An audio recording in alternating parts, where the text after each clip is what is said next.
matak syahrul Ramadan alladzi unzila fihil Qur'anu hudal linnas. Syahrul Ramadan, bulan Ramadan. Alladzi unzila fihil Qur'an, nu diturunkan di bulan Ramadan Al-Qur'an sebagai petunjuk jang manusia. Ndek hayang naon bae buka Al-Qur'an. Ndek hayang naon bae buka sebagai Al-Qur'an. Nu matak pangjore-jorena umat Islam teu bisa maca Qur'an. Geus teh mah pamustungan teman. Pamustungan lamun umat Islam teu bisa maca Qur'an. La ilaha illallah. Kangjeng Nabi teh sateu acan dakwah besar-besaran. Dibere daek heula kholwah Kangjeng Nabi. Naik ka Jabal Nur. Masya Allah karim.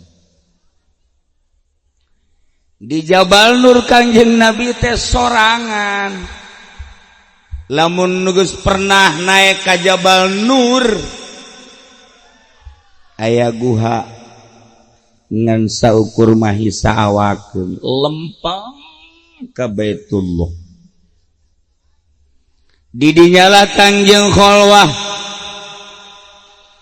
tadarru ka Gusti Allah, ngalengitkeun pikiran-pikiran dunia, pepegatan heula jeung makhluk, pamajikan ge ditinggalkeun, ngamantepkeun batin ka Gusti Allah di guha sorangan bae. Masya Allah. Diulang deui ku Kangjeng. Terjalilah di bulan suci Ramadan. Kangjeng naik ke gunung yakni Jabal Nur. Kholwah Kangjeng di dinya tanggal 1, tanggal 2, tanggal 3, tanggal 4 dan selanjutnya. Kangjeng di bulan eta teh puasa. Puasa bukana dengan sakadar sasiripit, 2 siripit, 3 siripit cai. Korma sabelah atawa hiji. Ke saur kitu deui. Siripit, 2 siripit, 3 siripit, korma hiji. Itulah Kangjeng teh salila bulan Ramadan. Numantak bulan Ramadan teh bulan tapa. Lamun urang nurutan Kangjeng Nabi atuh tapa. Sasiripit, siripit, tende. Ke semenit siripit deui, tende. Ke setengah menit siripit deui, siripit. Barang diinget-inget samuk gede. Lain tapa. Jadi puasa teh tapa sebenarnya mah. Lamun para wali Allah bisa hiber, wali sanga bisa hiber, geus puguh Tuan Syekh Abdul Qadir. Ulah jauh-jauh ka wali sanga diurang. Syekh Mansuruddin bisa hiber, Kiai Khalil Bangkalan bisa hiber, loba kiai-kiai nu bali sahiber. Ieu teh tapa. Kangjeng di luhur gunung siripit tapa. Kangjeng ke kapanggih saur tapa. Datanglah ke tanggal 24 Ramadan. Turunlah Al-Quranul Karim sekaligus ku Gusti Allah ka langit dunia. Wakila tanggal 27 Ramadan. Hasil tapak Kangjeng Nabi teh kira-kira boga wahyu. Bentuklah Al-Quranul Karim. Nu mantak kuari dilanjutkan ku para sahabat. ku para tabiin, atba tabiin, para aulia-aulia Allah, para ulama ngalanjutkeun warisan Kangjeng Nabi. Quran bentukna. Ulah neangan salian ti Quran, hayang naon aya di Quran. Sebab ieu wahyu nu diturunkeun ku Gusti Allah ka Kangjeng Nabi hasil tapa. Urang endek berpolitik, Al-Quran buka. Urang endek berekonomi, Al-Quran buka. Urang dek berbudaya, Al-Quran buka. Aya awewe nyiduhan ka urang, buka Quran. Ewet. Ya, Quran buka, Masya Allah. Itu qala Yusuf. Ulah nanya ke Badu Salam. Sok tual toel jamaah. Buka Quran. Hayang naon? Hayang teterak ditembak, Quran. Hayang teterak dibacok, Quran. Kukula pernah diijazahan, beneran nih. Tah ngaji bisa hayang teterak dibacok, tak baca, dibaca kunya. Sabaraha peke ai kuduna mah 20 hiji, mah haji mah cukup 7 poe. Bener sih, bener dibaca kunya. Hamim ain sin qaf kaf ya ain so terus dibaca ku jasa mau dibaca ku jadi rekaman ku sia di puasaan ku nya menang 7 poe lapor ka kula coba siap coba ku kula maka besok getih ha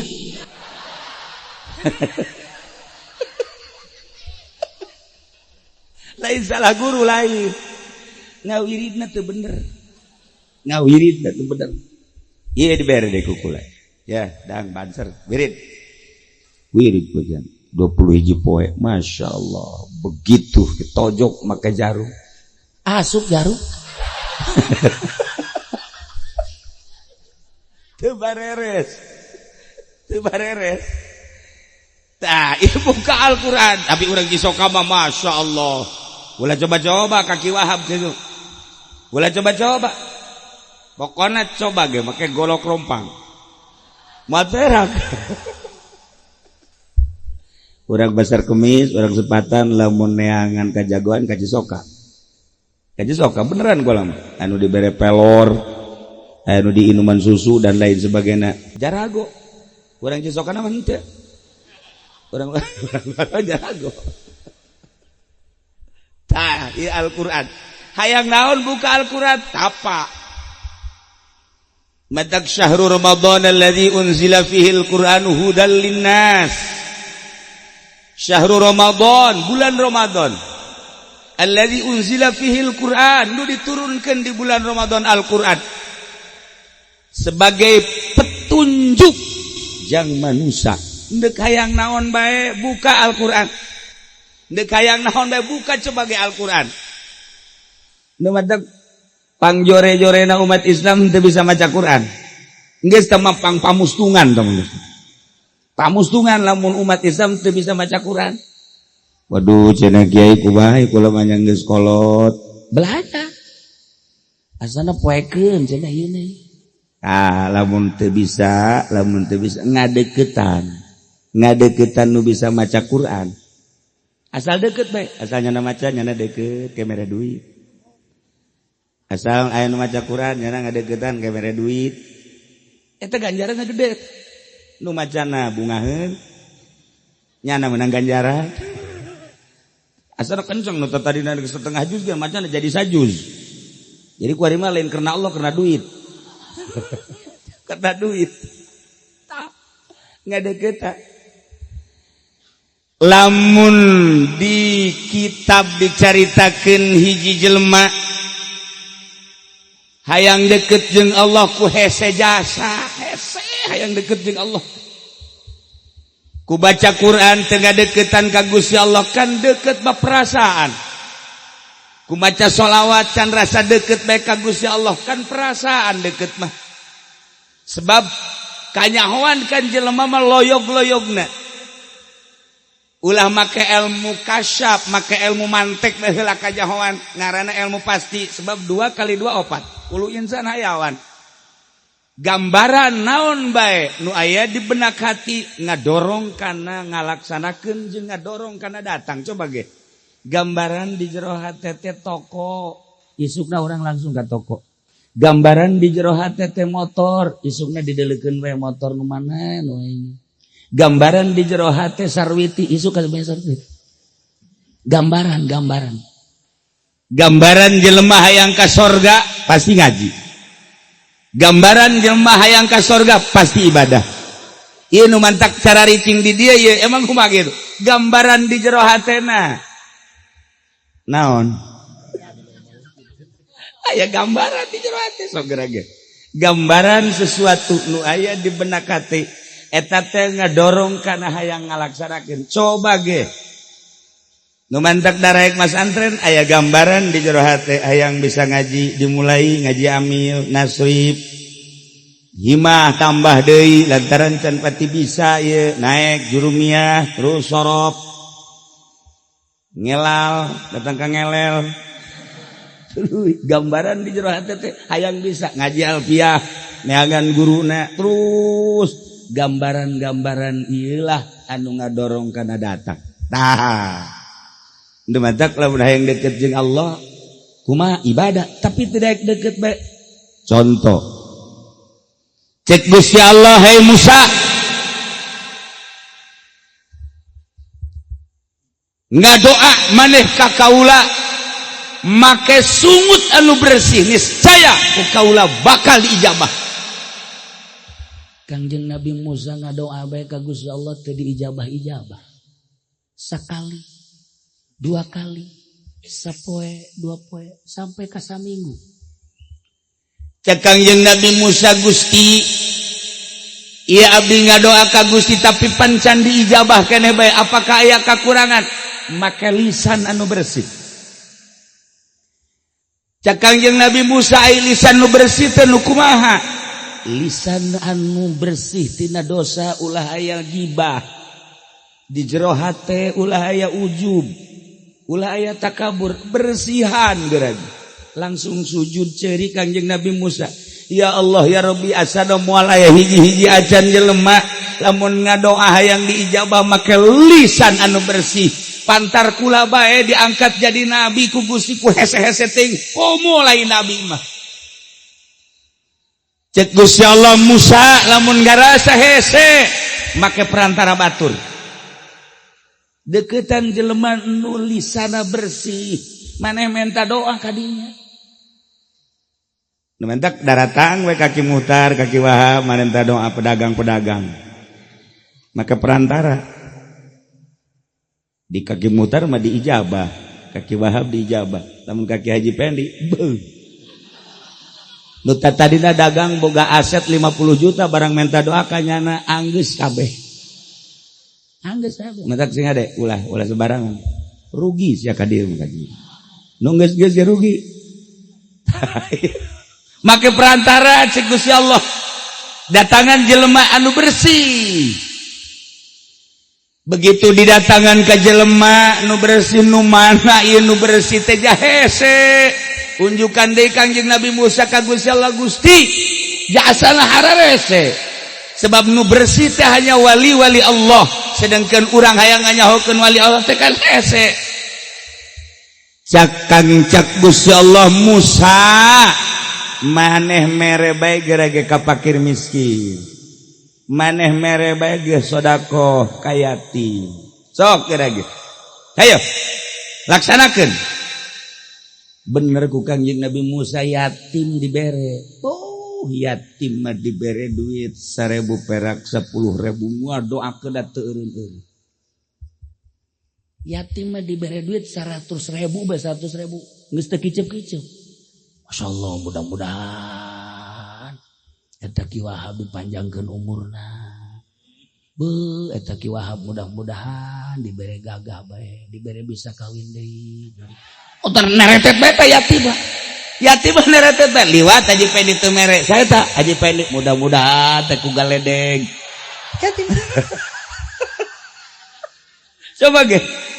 Fakir lah asal dibere. Urang muzaarah ka Banten. Mere boro-boro gede. Mere boro-boro 1.000 perak. ngadoakeun ge mudah-mudahan panjang umur sing bisa ka Mekah nage 100 kali.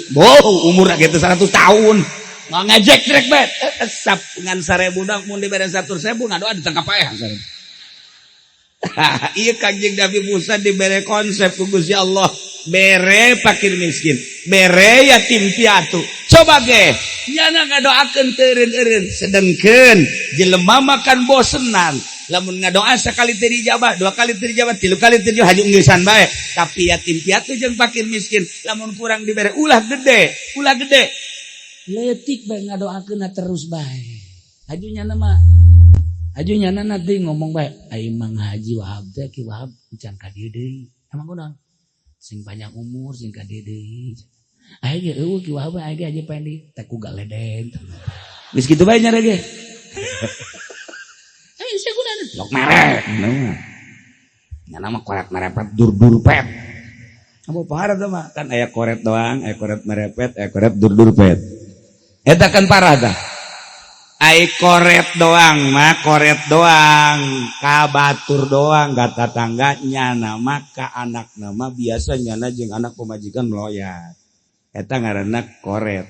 Aya koret merepet maka tetangga ka batur henteu ka anak ka pamajikan ge henteu, eta ngaranna koret merepet. Nah, mun boga salaki ka pamajikan tilok mere ka anak tilok mere eta ngaranna koret merepet. Aya deh koret merepet dur pet. Terakhir tamata boro-boro jang batur jang nyana nage hese.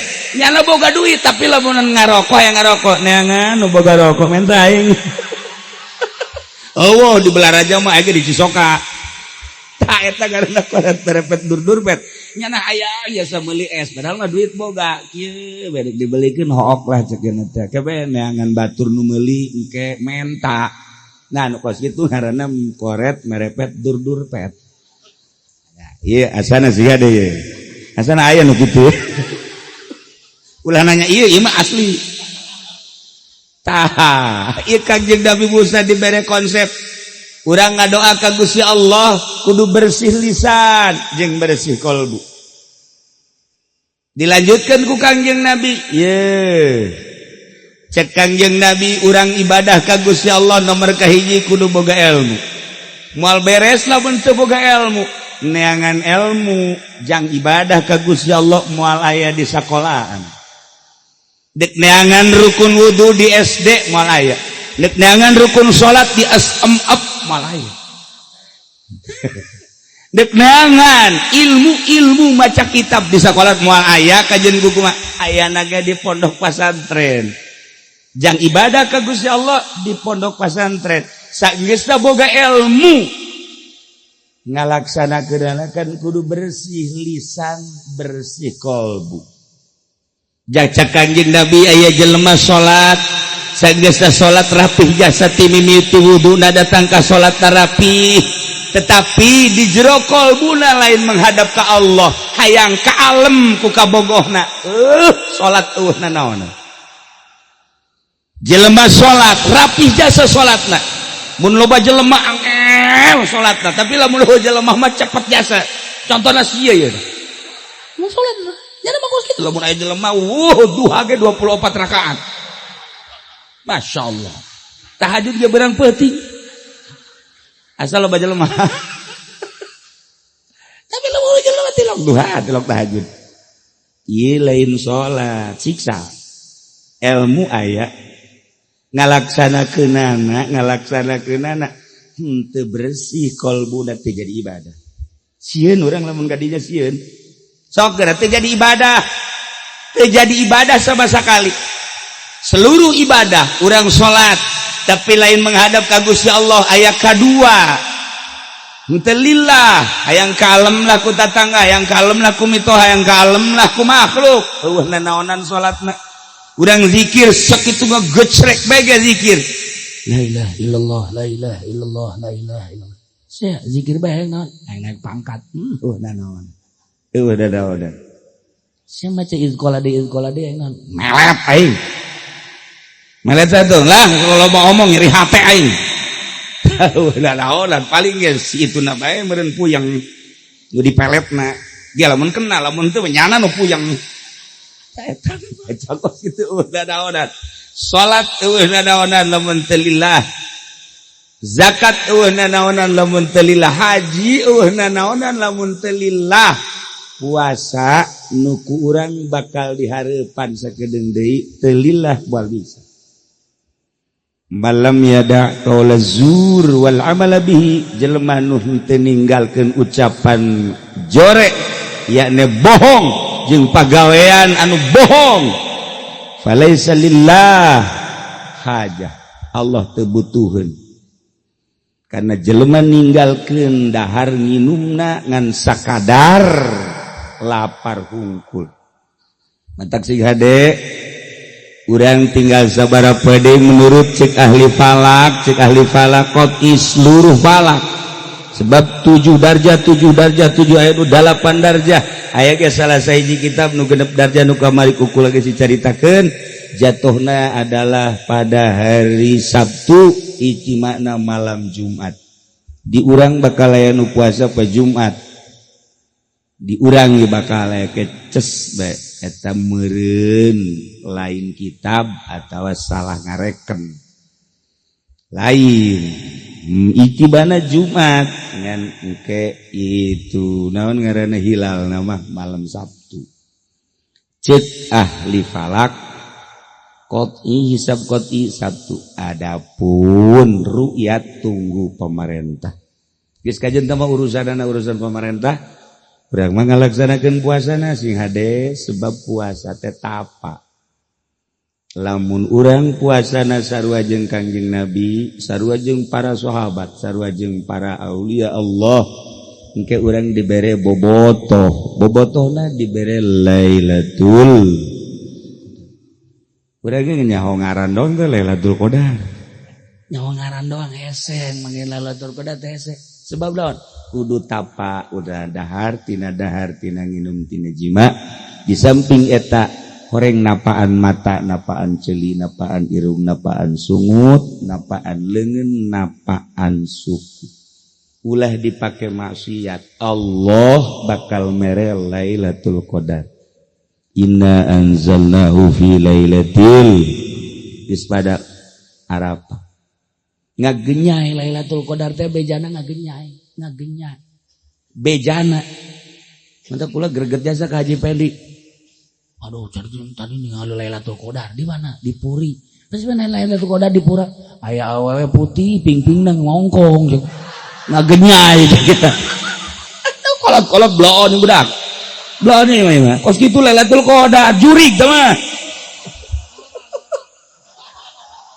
abnormal ya Allah tah seperti kos gitulah lumadak mimiti urang dengan ilmu jang ibadah ka Gusti Allah ayana di pondok pesantren lumadak ketika aya jelema ngadirikeun pondok pesantren kula mah masyaallah terenyuh hate ketika lempang di dieu terus lempang ka Jawa Tengah ka Jawa Timur ningali adegan pondok pesantren walaupun santrinya 5 10 20 hate terasa bungahna luar biasa ieu dusa benerna menu asli mah sanajan pondok pesantren modern ge henteu salah ngan nu asli jasa eta nu asli jasa mah eta kadeleuna mah kiai teh garala kadeleuna mah kiai teh lamun kapanggih jeung jelema manggihan jelema nu keur main gapleh galak kiai goblok teh budak gapleh malulu hai menang teh sia menang sip aing eta lain kiai eta mah tas eta ge lain kitu atuh kiai mah mun bener teh teurak ditembak teh teurak ku golok kakarak datangan teh jelema nu main gapleh sepak habek galak kiai mah minimal ngomong kapanggih jeung anu tukang adu kotok ngareka kapanggih jeung nu minum jeung nu minuman galak kiai mah anu minuman galak nu mabok galak anu zinah galak anu judi galak kiai mah terusiklah jelema anu ngadu kotok terusiklah jelema anu mabok terusiklah jelema anu zinah teu ngeunaheun ngadenge suara kiai teu ngeunaheun padahal hakikat nama eta kiai teh lain sakadar nyarekan sanyarekan nyarekana asli nama sia teh ieu ka neraka ulah ka neraka ayo ka dieu sia ka dieu ulah sok adu kotok beta mah ka neraka ayo jadi kiai eta sebenarnya mah galak teh ngajakan ka sorga teu kahartikan ku urang goblok teh budak endahan mabok bae eureun sia mabokna galak eta kiai padahal mah kiai subutna galak teh keur ngajakan ka sorga keur ngajakan ka sorga sia lamun ku aing diantepkeun ngan jahanam sia kiai galak eta ngajakan ka sorga bata Kanjeng Nabi ngajak ti mimiti lalaunan naik rada keras naik datang ka keras naik datang ka perang kadeuleuna mah perang cek Kanjeng Nabi kaula padahal mah kaula teh keur ngajakan ka sorga melalui perang kadeuleuna bukula teh galak jasa ka jelema padahal mah keur ngajait jelema supaya ulah ka neraka kula diturunkeun ke alam dunia titah nyalametkeun manusia-manusia ku cara kula sorangan menang ti Gusti Allah mimiti lalaunan nu bisa alhamdulillah henteu naik dia datang ke perang aslina keur ngajakan ka sorga diajaklah ku Kanjeng Nabi urang titah ka sorga jalan ka sorgana Al-Qur'anul Karim hudal linnas dilanjutkan ku ari ilmuna ku para ulama salat jalan ka sorga nu mantap kiai ngajakan salat bae hei salat hei salat eta teh keur ngajakan ka sorga sebenarnya mah hiji pendi ge di mana gitu salat sia salat ke masjid nyana kok gitu nyana es calo nyana mah calo salat tilok ngasihnya berjamaah dongeng nah hiji pendi berjamaah salat ayahnya nama berjamaah mun jadi imam aing bagianana ngamamung ke heula aing eta kos kitu mah teu jadi ibadah jadi jahanam rek mun hayang nilai sosok jahanam ye tah sia de jadi ieu Kanjeng Nabi teh dititah ngajakan umat ka sorga jalan ka sorgana salat jalan ka sorgana zakat jalan ka sorgana haji jalan ka sorgana ieu ku ari puasa urang mah ku ari ieu mun nyaritakeun puasa kan geus teu aneh dah tu sapira puasa komo santri mah santri mah puasa anu dijempingkeun sagala jemping nya mah atuh pokona magrib ya teu buka nya mah wow terus bae lamun puasa pelet kos kitu kan jemping santri nanaonan nyaritakeun puasa di santri teu karasaeun tapi lamun di lembur nyaritakeun puasa aduh nya urang puasa deui nya aduh asana eungap biasa ge puasa di lembur mah kos gitu deui boga anak 2 jeung puasanya ngap kurang emang saya teu kuat puasa aing mah lain teu kuat puasana pamajikan ge nu tahun itu encan lunas bajuna ieu ku dek puasa deui pasti geridit deui kan puyeng aing ka pamajikan aing tah eta kos kitu tah puasa jadi aya indikator bersihkeun puasa do batak hutang-hutang nu keur ieu pamajikan nu encan lunaskeun ku ari abeng engke ngamimitian deui hampang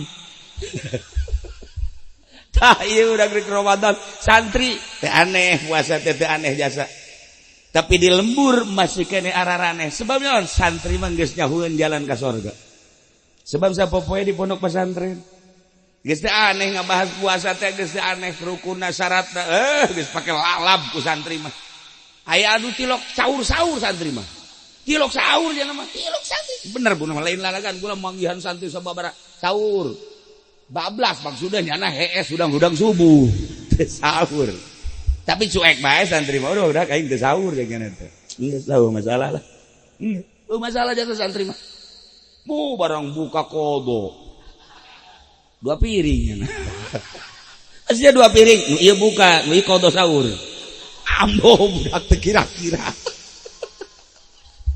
tah ieu puasa teh tapa jalan ka sorga nu mantak aya puasa urang mah umum ngaranna ngan sakadar teu dahar teu nginum teu jima tapi ai ceuli mah ngadenge musik terus bae mata mah neuleukeun barang haram terus bae ngomong kadang-kadang ngocoblak bae terus bae nah ieu mah puasa nu kos kieu hampir dikhawatirkeun ja puasa asli nama apa la taj'alan ramadhana syahra fukahatin, ulah dianggap ulah dijadikan Ramadan teh bulan ngeuneunahan hatta tuqaddu bil jamili fununu, sehingga diaya-ayakeun kahirupan kadaharan jeung inuman nu jamil nu ngeunah. Nah ieu puasa nu kos kieu hampir teu ditarima, hampir. Masyaallah, mangkana urang kitu kabehan. Kitu kabehan. Nah, turutan gua para wali Allah komo ka Kanjeng Nabi mah geus urang nginumna ge geus ala kadar bae. Ke daharna ge ala kadar bae. Komo mun aya korma mah, korma hiji cukup aju ka masjid mah hantep. Tuh. Kege aya ge di Cisoka ge. Masih ka masjid heula. Menurutan Kanjeng Nabi. Benar. Sasiripit, dua siripit, korma hiji. Korma eueuh ge jambu. Sejamu hiji. Isukna kitu deui, isukna kitu sih mah hebat amat. Lain hebat aing teu gablek naon goblok. Gede hebat. Tapi hebat da gitu. Lamun jelema teu boga naon, daharna kos kitu barang daharna bukana. Hebat mah hebat, ngan kurang hebat. Hebat mah hebat, ngan kurang pati hebat. Nu hebat mah kolak aya, kopi aya, susu aya, es aya, rujak aya. Tapi nyana tetep bae nginumna ngan syukur cai putih 3 legut. Ieu ditinggalkeun nya salat magrib.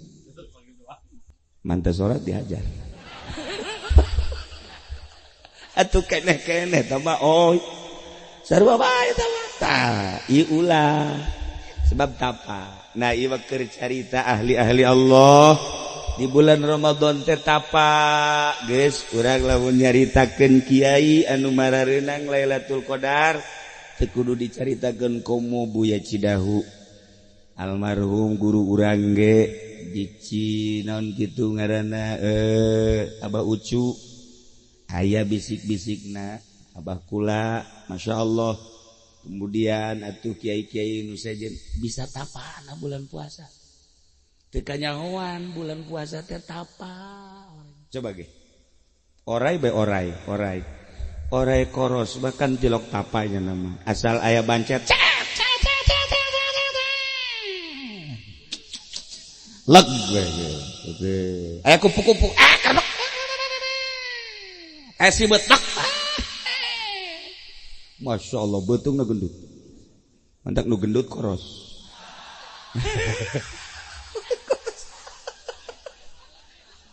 Aya bae suku jelema. Suku jelema ye. Ku jada digegel. Dikencengkeun. Euy ora. Diantepkeun ku jana. Tarik huntuna cumplak kabeh. Huntuna beda. Teu karena sorangan atil doang. Eta tilok puasa. Tapi orai taneuh Masya Allah disempar-sempar cicing bae lamun can katincak mah di kukumaha cicing keur tapa nya mah komo bulan mulud mah orai taneuh mah tapa sakalina ngegel cek Masya Allah mun teu kaburu ka karetan di dieuna naik ka dieu moal kebal langsung ka jantung isdat selesai gagah jasa orai taneuh mun hayang nyaut ieu selesai ieu bae ngan kabur kakaretan di dia ieu. Sore tadi. Berarti lamun nyaritakeun kos kitu teh aya bukti. Nah, iyalah nu sok tapa wa kiai kanyahoan, nu sok tapa jeung nu teu tapa lain kanyahoan dina naonna efek hikmahna bakal timbul. Hikmahna sebab ilmu alfiyah mah akur, ilmu fatul muin akur, ilmu tasawufna dina kitab nama sakadar ilmiah mah akur bae. Ilmu naon tafsir akur, hadis akur eta keneh kitab nama. Ku urang diaji eta keneh tapi beda. Kok ieu mah berhikmah, kok ieu mah henteu. Kok ieu mah berhikmah, kok ieu mah henteu. Nu berhikmah mah tapa. Teu kudu bebeja. Ulah gaganggu aing nya keur tapa. Beuh, kunaon naonan mah kos kitu. Jadi aya tapa nu asli mah ulah umang ngomong ulah. Tenang, jelema bangun anu biasa bae, minum, dahar malah gembul, malah entah apa tuh kitu. Tapi kita mun jelema nahan, tahan kajun kukumaha ge. Ta ieu urang dibere di bulan Ramadan teh titah puasa samakom urang makom awam puasa awam naik jelema nu hayang deukeut ka Gusti Allah sebab gambaran di jero hate nangan sakadar Allah. Urang mah kan gambaran di jero hate teh puasa teh buka. Gambaran teh buka kieu. Saparapat jam deui kabuka geus di kieu-kieu bae rokok. Sengit neuleuh ka jam. Kopi. Sengit neuleuh angel kabuka angel. Geus kieu. Dideuleuh deui kunyana tuh lalai geus kaluar teh can lalai. Sebab lawan awas gambaran di jero hatena puasa teh ngan sakadar teh dahar teh nginum teh jima begitu magrib nu kagambar ku urang inuman dahar buah dan lain sebagainya datang kadinya puasa anak gambaran di jero hate dage datang kadinya ketika naik ahli thariqah nu geus lempeng ka Gusti Allah aya mah aya bae di dahar badi dahar gambaran ieuna ka Allah nu mantak lain deui geus jangan langsung di jero hatena ge gambaranna Allah mulai langsung dibaca babacaan astagfirullah dek buka teh istighfar heula minimal 3 kali kabelah ditunda 70 kali dek buka tenang mantak deulekeun ge kiai-kiai Abah Ucu Abah Kulat ieu mah keur carita non geus ieu abahna komo buya mah di kursi kieu bangunna bangun nyantai teh bangunnya coba ge kiai-kiai sarua hayang mah sia orek koros ge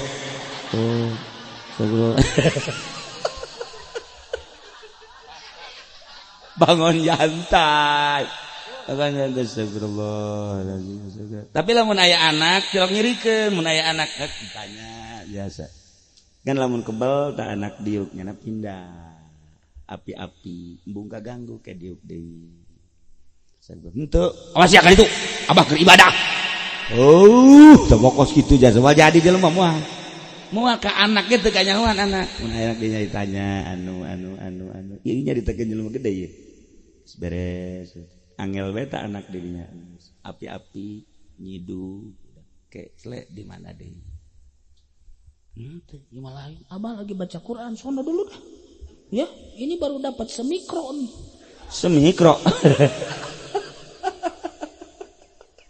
so jasanya nama asal ditelepon we ditelepon wa ma li la a'budu alladhi fatarani wa ilayhi turja'un attakhidhu min dunihi alihatan yad'un urang skring-kring attakhidhu wa ma li la a'budu alladhi fatarani wa ma li alladhi bener tante si budak orenganan bohong hayang ka alam doang asal ditelepon jam sabaraha bae wa ma li la a'budu alladhi kakarak diangkat halo atuh mun ge meureun maca Quran henteu eta deui ieu basal jam sabaraha bae beurang bae maji halo wa ma li la a'budu alladhi fatarani wa ilayhi jelema blondes ieu hayang ka alam ayo jelema gede ye dikajawa orenganan keur ka Allah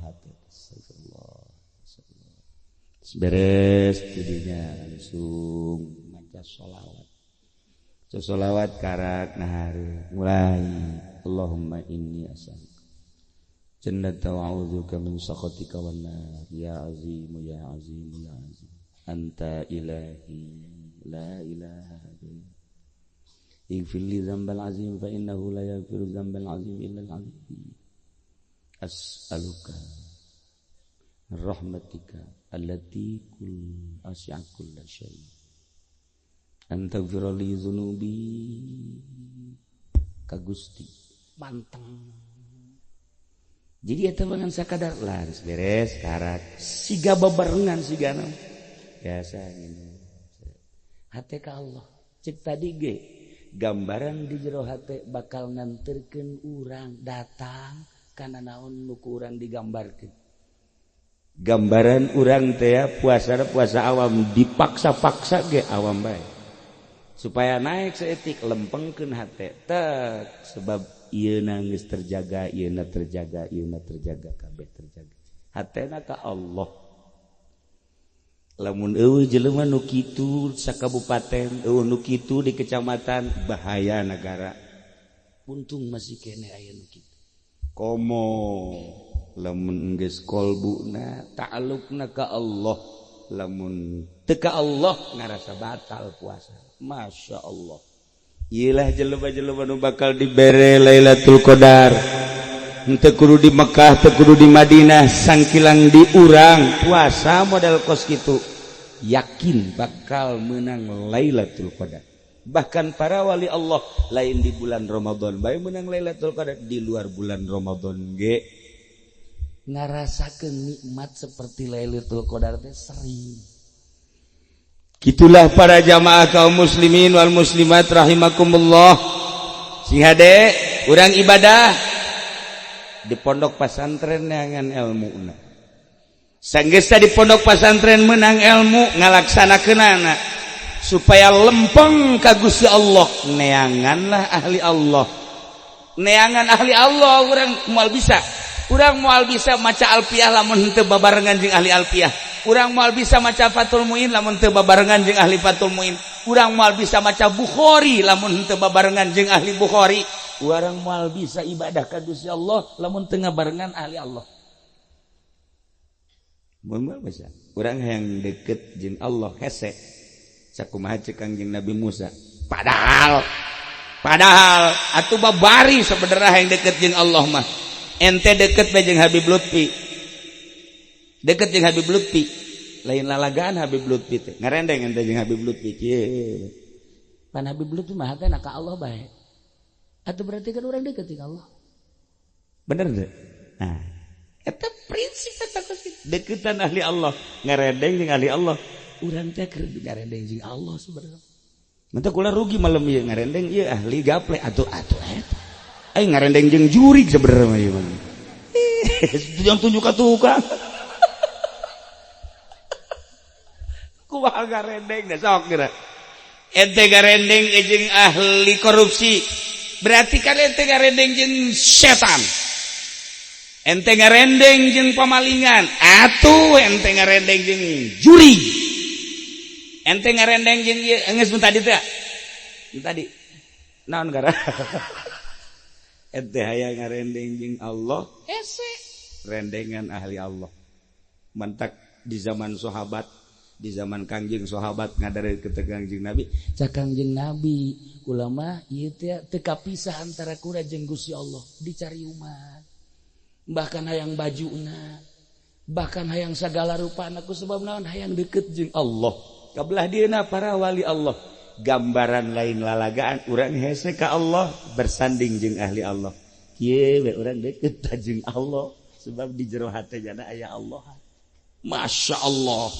Eta konsep urang hayang bisa geura geus sapoe dua poe bareng jeung ahli Allah bakal kena faed urang. Kabeleteran lain deui rarasaan sebab aya nur ilahi. Urang deket jeung cai, kapetelan cai, tiis bae mah aya. Kapetelan urang jeung entuk jeung minyak, kapetelan minyak jeung ahli Allah moal kudu kebal. 1 menit, 2 menit, 1 jam, 2 jam bakal terasa ka urang sinar ilahi. Sebab naon? Di matana aya Allahan, di celina aya Allahan, di leungeunna aya Allahan, di irungna aya Allahan.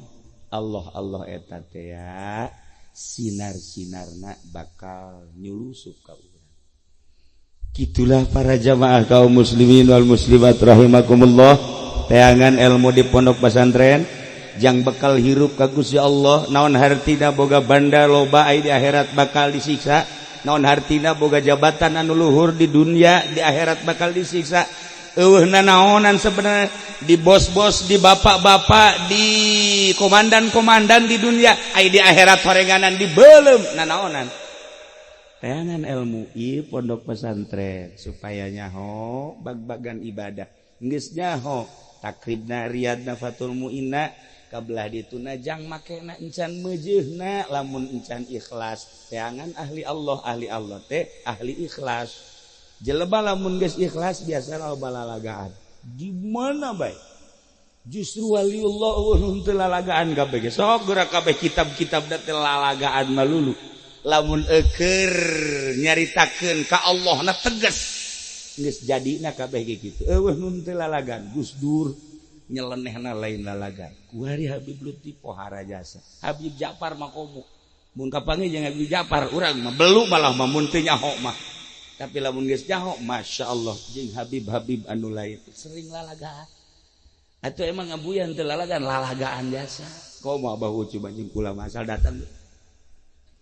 datang kula kata kadeuleu ngejebina bae eta lalagaan kan ngaranna terus sebab da zahirna geus teu dianggap batinna ka Gusti Allah sebab naon zahir mah dibagus-bagus ge urang salat rapih tapi batinna teu ka Allah teu jadi salat tetapi jelema salat puluya-puluya misalna tapi batinna ka Allah jadi gitulah coba teh agan ahli Allah deketan supaya urang bisa ikhlas lamun geus bisa ikhlas bakal nikmat maca Quran bakal nikmat lain makhraj jeung suara tapi aya energi anu hese dicaritakeunana ketika urang geus bisa ikhlas salat hayang deui lain hayang kalem ku sasa hayang kalem ku Allah bari henteu aya capek aya energi anu urang sorangan ngalaksanakeunana bertanya-tanya kok bisa kuat sih kitu keneh urang puasa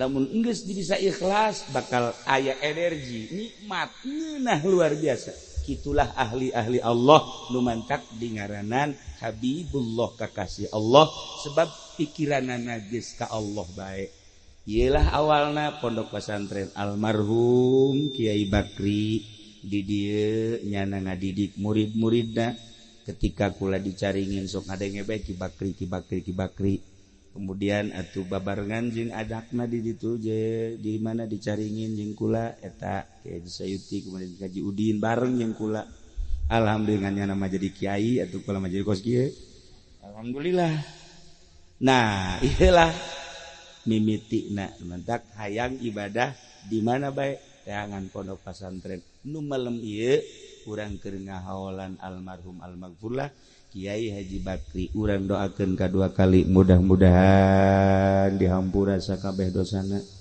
tarima amal ibadahna dilegakeun di kuburanana dicaangkeun di kuburanana dibere kanikmatan kubur ku Gusti Allah Subhanahu wa taala keluargana mudah-mudahan dibere tawakal ku Gusti Allah bisa ngalanjutkeun perjuangan bapakna dalam rangka li'ila'i kalimatillah melalui pendidikan pondok pesantren almarhumah nu kamari nembe pupus anu atuh naon kitu sering nyambung jeung simkuring ka Cilongok urang doakeun hajah sakara ya hajah nama al-Fatihah Bismillahirrahmanirrahim alhamdulillahirabbil alamin arrahmanir rahim maliki yaumiddin iyyaka na'budu wa iyyaka nasta'in ihdinas siratal mustaqim siratal ladzina an'amta 'alaihim ghairil maghdubi 'alaihim waladdallin rupina urayan dina haul menjelang Ramadan dicekapkeun sakieu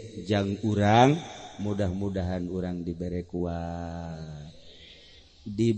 kuat ngalaksanakeun ibadah ka Allah terutama nu urang rek dihareupan yakni puasa jeung mudah-mudahan rada ngageser saeutik tina taun kamari mah urang puasa teh biasa bae kuari rada dilempeng-lempengkeun pikiran urang ka Allah gambarkeun di jero hate akhirat jeung Gusti Allah nya akhirna mudah-mudahan orang kabehan dihijikeun jeung guru-guru urang jeung para wali-wali Allah utama nama jeung Kangjeng Nabi urang Kangjeng Nabi Muhammad sallallahu alaihi wasallam